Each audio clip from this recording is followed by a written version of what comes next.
செங்கல்பட்டு மாவட்டம் மதுராந்தகம் அரசு மருத்துவமனையில் உள்ள ஜெனரேட்டர் அறையில் ஏற்பட்ட தீயை மருத்துவமனை ஊழியர் ஒருவர் தீயணைப்பானின் மூலம் அணைத்தார்.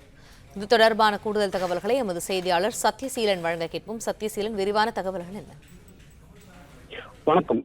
செங்கல்பட்டு மாவட்டம் மதுராந்தகம் அரசு மருத்துவமனையில் உள்ள ஜெனரேட்டர் அறையில் இன்று திடீரென புகை வெளியேறியது. இந்நேரத்தில் தீப்பற்று தொடங்கியது. இந்த தீ விபத்தானது ஏற்பட்டவுடன் அரசு மருத்துவமனையில் பணிபுரியும் ஊழியர்கள், தீயணைப்புத் துறையினர் மற்றும் மின்சார வாரியத்துறையினருக்கு தகவல் தெரிவித்தனர். சம்பவ இடத்துக்கு வந்த தீயணைப்புத் துறையினர் தீயை அணைத்து ஆய்வு மேற்கொண்ட போது ஜெனரேட்டர் ரூமில் மின்கசிவு காரணமாக இந்த தீ விபத்தானது ஏற்பட்டதாகவும் தெரிவித்தனர். இந்த தீ விபத்து குறித்து மதுராந்தகம் போலீசார் வழக்கு பதிவு செய்து விசாரணை மேற்கொண்டு வருகின்றனர். பிளே ஸ்டோர் மற்றும் ஆப் ஸ்டோரில் இருந்து பாலிமர் செயலியை QR கோடு மூலம் பதிவிறக்கம் செய்யுங்கள். செய்திகளை உடனுக்குடன் பெறுங்கள்.